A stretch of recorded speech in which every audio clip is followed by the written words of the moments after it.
Ya teman-teman, hari ini kita sedang eksekusi program dan lihat ya, ini ledakan di belakang kita tidak jauh dari tempat kita berada.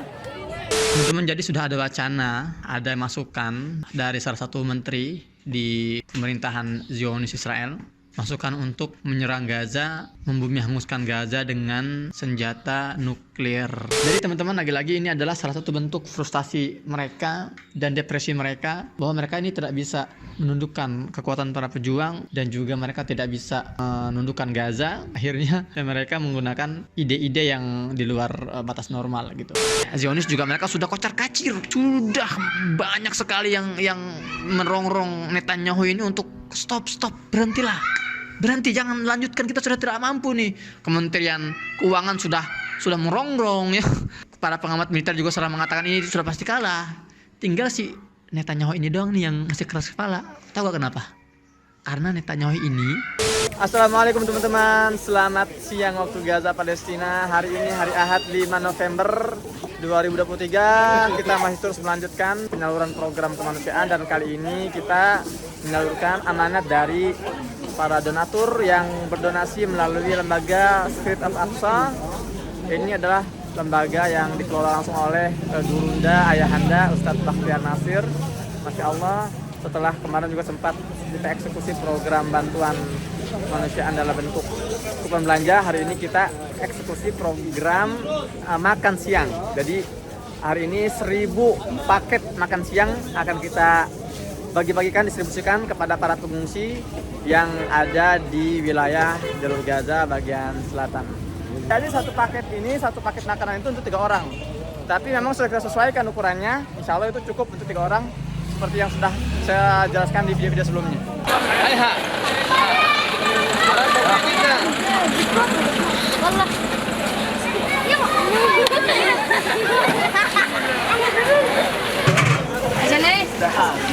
يا كريم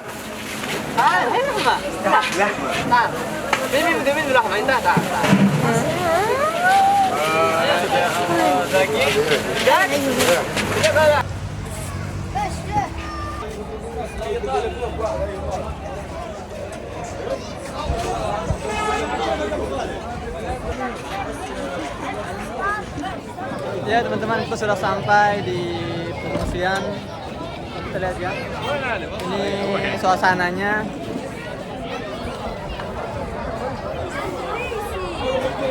Ya teman-teman, hari ini kita sedang eksekusi program dan lihat ya, ini ledakan di belakang kita tidak jauh dari tempat kita berada. Ya, ini benar-benar suaranya sangat menggelegar tadi. Dan kita bisa melihat, kita masih bisa melihat jelas kepulan asap yang baru saja dihasilkan oleh ledakan yang baru saja jatuh di sekitar kita. Dan sekarang saya lagi ada di pengungsian. Jadi ini lokasinya sangat dekat dengan pengungsian sekolahan, di mana ada puluhan ribu warga sedang mengungsi di sini. Jadi ini adalah kondisi kami sehari-hari ketika kami turun ke lapangan eksekusi program membagikan bantuan. Ini disertai oleh dentuman bom yang terus diresahkan oleh jajah tempur Israel. Jadi resikonya memang lumayan besar, tapi ya kita harus terus berjuang dan menyampaikan amanat-amanat bantuan-bantuan yang sudah dititipkan kepada kami semua. Mohon doa teman-teman. Dari Gaza, saya Muhammad Hussein. Assalamualaikum. يلا يا عم.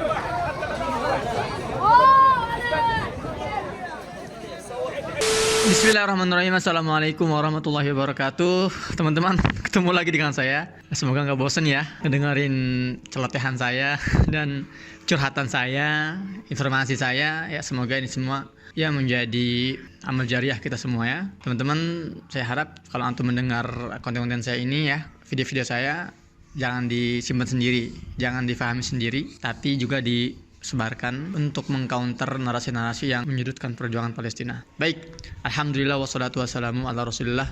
Rabbi shrah li sadri wa yassir li amri wahlul 'uqdatam min lisani yafqahu qawli. Rabbana zidna ilma. Teman-teman, jadi sudah ada wacana, ada masukan dari salah satu menteri di pemerintahan Zionis Israel, masukan untuk menyerang Gaza, membumi hanguskan Gaza dengan senjata nuklir. Ya, mungkin sebagian dari kalian sudah dengar berita ini.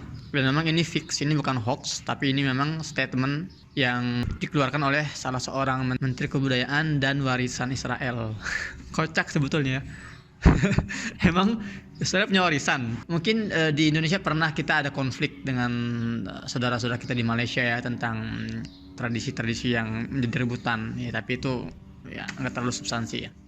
Di Gaza, di Palestina ini juga konfliknya lebih parah. Jadi makanan-makanan tradisional Palestina ini banyak sekali diklaim, di HM oleh Israel. Seperti misalnya falafel. Itu falafel itu makanan Palestina tuh, wilayah Syam, diklaim oleh Israel. Makanan-makanan seperti mulukhiyah atau juga misalnya warok inap. Banyaklah makanan-makanan tradisional di Palestina itu diklaim oleh Israel sebagai kebudayaan mereka. Dan si Menteri Urusan Kebudayaan dan Warisan Israel ini kemarin itu mengeluarkan statement bahwa Gaza ini ya, harus dibumi hanguskan. Dia bilang gini, salah satu opsi untuk mengalahkan Hamas itu adalah dengan mengirimkan bom nuklir untuk meluluhlantahkan Gaza dan membuat pemukiman baru. Nah, adapun para tawanan atau nasib para tawanan Israel yang ada di tangan para pejuang Gaza ini, itu adalah harga yang harus dibayar dalam sebuah peperangan.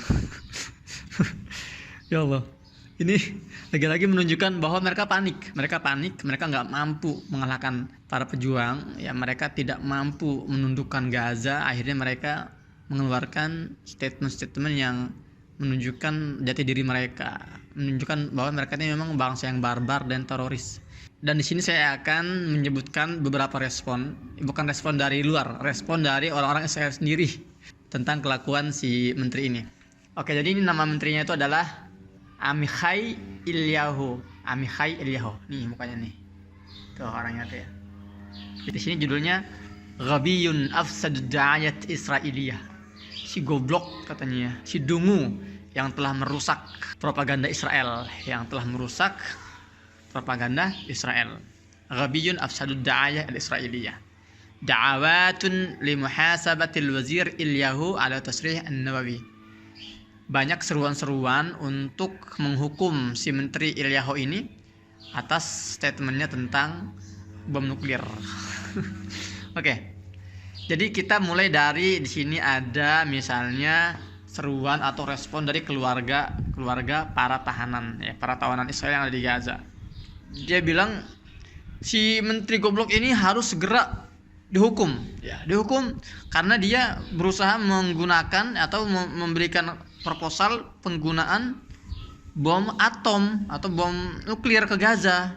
Dan menurut perwakilan dari keluarga tawanan Israel yang ada di Gaza, dia mengatakan ini adalah keterangan swadim, keterangan yang sangat mengejutkan ya, dan ini jelas benar-benar menyelisihi atau melanggar seluruh prinsip-prinsip akhlak. Masih bicara akhlak mereka nih. Akhlak dan kemanusiaan orang-orang Yahudi Israel. Gaya. Oke. Terus juga ada yang mengatakan bahwa menteri di pemerintahan Israel yang mengajak menyeru untuk membunuh seluruh tawanan Israel di Gaza ini harus membayar harganya hari ini juga. Wah. Ada juga yang mengatakan ini anggota Knesset itu parlemennya Israel. Ya, dia bilang bahwa Eliyahu ini wazirun ghabiyun yaqumu ibra tasrih minhu tadmir jihad ad-da'ayah al-israiliyah. Jadi si menteri ini goblok banget, dungu katanya kan. Dungu karena telah mengeluarkan statement ini. Ini jelas menghancur leburkan usaha Yahudi, usaha Israel dalam membangun citra mereka ya di seluruh dunia, gitu kan. Dan satu-satunya cara untuk merespon statement itu, kata si anggota Knesset ini, itu adalah dengan memecat si wazir ini, si menteri ini. Aduh, ya itu memang menunjukkan lagi teman-teman bahwa tahsabuhum jami'an wa qulubuhum syatta. Ada itu ayatnya dalam Al-Qur'an ya. Sebagian orang menyangka bahwa orang-orang Yahudi ini orang-orang yang solid dan juga koordinasinya bagus. Padahal qulubuhum, hati-hati mereka itu syatta. Hati-hati mereka itu sebenarnya syatta itu berselisih, selalu berselisih dan saling menentang satu sama lain, seperti itu.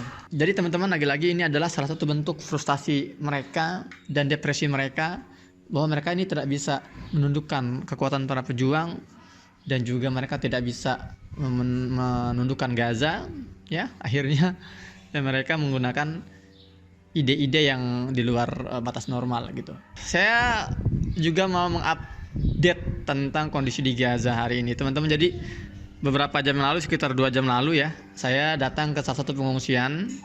Habis kita itu membuat 1000 paket ya, 1000 paket makan siang, dan kita bawa ke sebuah pengungsian di lokasi tempat nggak jauh dari tempat saya berada di jalur Gaza bagian selatan. Masya Allah ya, di sana saya langsung disambut oleh banyak orang ya. Wow, Masya Allah, ada ribuan pengungsian situ. Dan gak lama kemudian ada 2 bom nggak jauh dari kita berada. Dan itu saya ngelihat, serius saya ngelihat ketika satu rudal itu turun, pup, gitu kan, suaranya belakangan, saya ngeliat turun duluan, cet, mulai ada asap ya di depan saya itu, kepulan asap hitam hasil ledakan itu. Ya memang itu salah satu, teman-teman, itu salah satu keseharian kita di Gaza. Jadi ketika itu bukan pertama kali ya, itu yang terekam aja tuh, kebetulan terekam nggak lama setelah saya buka kamera ya. Hal serupa tuh sering saya temukan, sering saya rasakan kalau kita lagi ke kawasan yang ya beresiko gitu kan, sedikit beresiko, itu bom banjir tuh kanan kiri tuh getarannya tuh ya bum bum, itu benar-benar mengerikan sekali sebetulnya. Sebagai seorang manusia wajar lah itu ada hal ya ketakutan, tapi ya Masya Allah, keajaiban hidup di Gaza ini teman-teman, ketenangan yang kita rasakan di dalam batin kita. Serius, saya nggak ngada-ngada ya. Jangan kalian mengira karena wah maksud saya mentalnya udah kuat, ini udah memang luar biasa keikhlasannya. Enggak juga. Saya manusia biasa. Tapi memang kalian boleh tanya ke seluruh WNI yang pernah ke Gaza, tanya bagaimana atmosfer di Gaza. Semua akan menjawab hati itu tenang, tentram. itu bukan sekedar testimoni ya. Memang itu adalah hadis ya, hadis dari Nabi SAW pernah bersabda suatu hari, kata Nabi apa? Innal imana hinama taqul fitan huwa bisyam. Kata Nabi, keimanan yang sesungguhnya ya, iman itu artinya asal katanya aman, rasa aman ya. Iman juga itu asal katanya aman, kepercayaan kepada Allah yang memberikan rasa aman gitu kan. Iman, aman. Jadi kata Nabi, keimanan itu ketika dunia ini dilanda oleh fitnah fitnah merajalela di seluruh dunia, keimanan yang sesungguhnya itu ada di bumi Syam, dan Palestina ini adalah pusatnya bumi Syam. Itu luar biasa, itu serius, itu memang kisah nyata. Saya teman-teman 2010 akhir ya, sekitar tahun November, saya meninggalkan Cilengsi, Pasir Angin, Cilengsi, Bogor, untuk ikut dalam sebuah konvoi kemanusiaan namanya Asia to Gaza. Kalian ketik deh di Google Asia to Gaza, konvoi Asia to Gaza. Itu kita mulai konvoi jalur darat melalui beberapa negara-negara Arab. Ya, konvoi itu bermulai dari Bangladesh, Pakistan, India, masuk ke wilayah Iran, masuk Iran ke Suria, dari Iran Turki, Suria, Mesir. Itu semuanya itu melalui jalur darat semua tuh, Masya Allah. Nah, 1 bulan saya itu ikut ya melintas negara-negara itu. Selama itu saya merasa perasaan asing. Wajar ya, siapapun orang kalau misalnya keluar negeri itu kayak pasti akan ada perasaan asing ya. Apalagi saya itu waktu itu baru pertama kali keluar negeri, saya nggak pernah keluar negeri sebelumnya. Saat itu 2010 itu saya usianya sekitar ya 23-an lah, 23 tahun. Jadi selama sebulan tuh saya melintas ke negara-negara itu, saya merasa asing di negara orang. Sampai ya, demi Allah saya nggak bohong ya, ketika kita masuk dari pintu Rafah Mesir ke Rafah Gaza, itu atmosfernya beda. Ketika masuk ke wilayah Rafah Mesir itu, Rafah Gaza, Palestina, dalam hati saya kok tenang banget hati saya. Saya bilang, kok saya ngerasa di rumah, seperti sedang tidak ada di wilayah yang asing. Nah itu saya curhat, saya ngomong ke salah satu sahabat saya, ya, senior saya namanya Abun Darusman. Dia juga ikut sama kita waktu itu dalam konvoi itu ya. Saya ngomong juga ke Mas Ahmad Fauzi, itu insinyur yang juga datang sama saya. Mas Ahmad, nama saya nyebutnya Abu Arkan. Abu Arkan, kok saya ngerasa tenang gitu loh masuk Gaza ini. Kenapa ya, saya bilang. Apa dia bilang? Sama, saya juga. Ternyata saya nggak sendirian. Ternyata semua yang masuk ke Gaza itu merasakan ketenangan yang sama. Masya Allah. Itulah ya keberkahan bumi Palestina. Meskipun kita dibombardir seperti ini setiap hari, oke, rasa takut itu ada. Tapi itu lebih dominan itu rasa tenang. Iya, serius. Itu yang saya rasakan teman-teman. Jadi tadi akhirnya ya bombardir sudah terjadi, bom gitu kan, dan ya tetaplah kita melanjutkan eksekusi program dengan biasa gitu ya, alhamdulillah. Dan ya sekali lagi resiko kematian selalu ada, tapi kita nggak boleh mengikat kematian dengan satu kondisi dan satu waktu tertentu gitu ya. Jadi itu alhamdulillah hari ini kita bagi-bagi, kalian sudah lihat videonya kan. Dan Mas Husain kapan pulang? Itu kan pertanyaannya kan, kenapa nggak dievakuasi? Jadi kita sudah berusaha, sudah seminggu ini berusaha untuk keluar kan, diurus oleh Kementerian Luar Negeri ya, langsung dengan Ibu Menlu. Bahkan tadi pagi Ibu Menlu Retno Marsudi juga ngontak saya ya, menguatkan kami di sini di Gaza melalui pesan WhatsApp. Tapi ya alhamdulillah, ya, memang kita belum waktunya ditakdirkan untuk pulang, gimana lagi. Saya bilang ke Bu Retno, iya Bu, siap Ibu. Saya bilang apapun hasilnya saya bilang itu pasti yang terbaik dari Allah Ta'ala untuk saya dan untuk keluarga. Jadi saya harus terima. Kita sebagai seorang muslim nggak boleh ya menyesali hal seperti ini ya. Atau misalnya mengeluhkan, ya Allah kenapa sih kok saya nggak bisa keluar? Nggak boleh lah. Selalu mengatakan alhamdulillah ala kulli hal. Ya, kita selalu mengatakan alhamdulillah. Dan kondisi di Gaza ini ya benar-benar brutal sebetulnya. Tadi malam itu ada pembantaian massal juga di wilayah Maghazi, jalur Gaza bagian tengah. 50 warga meninggal seketika, separuhnya adalah anak-anak. Dan juga ada di wilayah Jabalia juga, wilayah utara. Artinya terus terjadi pembantaian, nggak selesai, nggak berhenti. Bahkan tadi malam itu sudah bisa mendengar suara baku tembak dari tempat saya berada nih. Kalau malam itu kedengaran tuh tar, suara baku tembak antara para pejuang Gaza melawan tentara Israel yang berusaha untuk merengsek masuk melalui tank-tank baja mereka.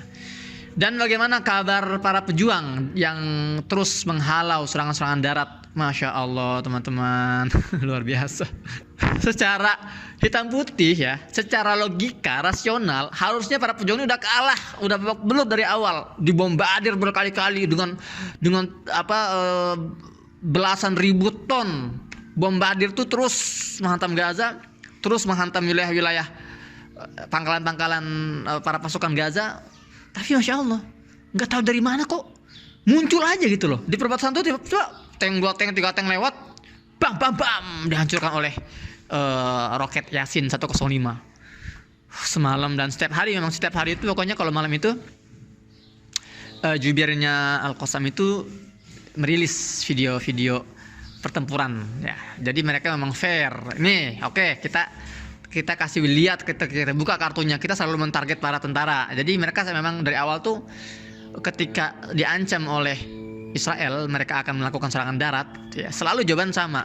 Atatawa'aduna bima natamanna ayyuhal abnal yahudiyah. Nah, itu kata Abu Ubaidah. Apa kalian mengancam kami dengan hal yang selama ini kami impi-impikan? Kalian mau datang serangan darat? Come on, itu yang kami mau, face to face. Nah, tapi ya terjadi ketika mereka masuk pembantaian. Sejauh ini mungkin sudah masuk ya 50 tank baja dan kendaraan militer ya, Panther gitu kan, dan juga bulldozer Zionis itu sudah banyak yang hancur, dan itu semua terdokumentasikan dengan baik.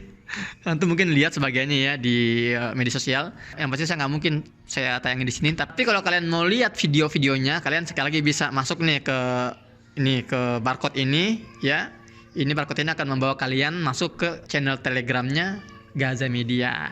Atau kalian di Telegram klik aja Gaza Media gitu ya. Ntar kalian akan masuk, join di situ diposting setiap hari itu video-video terbaru, baik itu video di Gaza maupun video pertempuran darat yang dirilis oleh para pejuang-pejuang sendiri. Masya Allah ya, jangan kelewatan teman-teman. Jadi alhamdulillah intinya para pejuang masih terus bertahan. Dan teman-teman, perjuangan di garis depan itu nggak akan mungkin bertahan tanpa perjuangan di kalangan warga sendiri. Itu yang harus kalian garis bawahi. Sekiranya misalnya para pejuang ini kuat ya, mereka terus berhasil memukul mundur musuh-musuh. Tapi kalau warganya itu cengeng ya, warga ini akan merongrong dari belakang. Stop, berhentilah para pejuang, sudahlah kami sudah tidak sanggup. Halau kan. Tapi di Gaza enggak loh, Masya Allah. Di Gaza ini ya setiap kali anggota keluarga yang dibunuh ya, yang korban pembantaian itu kan biasanya suka ada 1-2 yang masih selamat itu. Setiap kali mereka ditanya oleh wartawan, apa pesan Anda? Mereka mengatakan apa? Fida'an lil muqawamah, fida'an lil aqsa. Tidak apa-apa. Kami ridho, kami rela anak-anak kami menjadi korban, istri kami menjadi korban. Ini adalah pengorbanan kami untuk para pejuang. Ya, ini kami menebus Al-Aqsa dengan darah-darah keluarga kami. Ya, bahkan ada yang mengatakan kemarin itu dia bilang, selama para pejuang itu baik-baik saja, maka kami baik-baik saja. Masya Allah, tegas banget itu. Luar biasa memang ketegarannya. Jadi saya sudah katakan bahwa ini sudah bukan lagi pertempuran, ini adalah pembantaian. Tapi kalaupun kita bisa menyebut ini pertempuran, maka sekarang kita sedang berada di pertempuran ketegaran, ma'arakatus sumud, pertempuran ketahanan. Kita lihat mana yang lebih tahan. Ya, Zionis juga mereka sudah kocar-kacir, sudah banyak sekali yang merongrong Netanyahu ini untuk stop, berhenti, jangan lanjutkan, kita sudah tidak mampu nih. Kementerian Keuangan sudah merongrong ya. Para pengamat militer juga sudah mengatakan ini sudah pasti kalah. Tinggal si Netanyahu ini doang nih yang masih keras kepala. Tahu gak kenapa? Karena Netanyahu ini dia tuh banyak kasus, dia tuh banyak skandal. Itu banyak banget kasus korupsi, kasus seksual harassment, ya, pelecehan seksual. Itu juga ada dia tuh skandal tuh. Banyak pokoknya. Makanya semua itu sudah semua sepakat, semua politikus di Israel itu sudah sepakat nih, sudah yakin ini alasan kenapa si Netanyahu ini masih bersikeras nggak mau menghentikan perang. Karena kalau perang berhenti, Netanyahu itu langsung penjara, itu sudah final tuh. Karena dia sudah banyak sekali skandalnya dan dia bersikeras melanjutkan perang ini karena dalam undang-undang Israel ini, pemerintah Israel ini ada yang mengatakan bahwa ketika pertempuran terjadi maka semua skandal di stop, ya, semua investigasi di stop dan Perdana Menteri nggak bisa diganggu gugat dalam melakukan kinerjanya. Nah, makanya satu-satunya yang membuat si Netanyahu ini itu bersikeras melanjutkan pertempuran, ya, karena dia tahu dia itu sudah tidak ada harapan lagi. Bahkan dari pihak pemerintahan Amerika sendiri, ya, salah satu pejabatnya itu sudah mengeluarkan statement, ya, itu sudah viral tuh di media-media Ibrani maupun di media-media lokal, ya. Saya nggak tahu siapa namanya, ntar kalian cek aja deh. Artinya ada yang pernah mengatakan seperti ini. Hari ini Amerika sedang mencari penggantinya Netanyahu. Ya, jadi memang ini mereka sudah kalang kabut juga. Dan inilah yang dimaksud dengan pertempuran ketahanan. Siapa yang lebih tahan? Kalau warga Gaza insya Allah kita acungi jempol, mereka pasti tahan lah. Mereka pasti sabar, tegar, karena itu sudah teruji gitu kan. Tapi untuk mereka ini, ya, musuh-musuh ini sudah tidak mungkin bisa bertahan. Jadi hari ini saya nggak bisa keluar karena memang pintu perbatasan ditutup. Kenapa ditutup? Panjang lagi kisahnya. Besok insya Allah akan saya buatkan video khusus masalah itu. Dan sebelum saya tutup teman-teman, ini ternyata banyak di TikTok ini akun-akun yang mengatasnamakan Muhammad Hussein Gaza. Ya, saya cuma punya satu akun di TikTok dan itu akan saya taruh di deskripsi dan di kolom komentar. Jadi kalau kalian mau follow TikTok saya, itu kurang aktif sih tapi nggak apa, follow aja ya, untuk agar tidak disalahgunakan akun-akun yang lainnya gitu ya. Silakan saya taruh di kolom komentar dan di deskripsi. Demikian, saya Muhammad Hussein pamit undur diri dari Jalur Gaza. Assalamualaikum warahmatullahi wabarakatuh.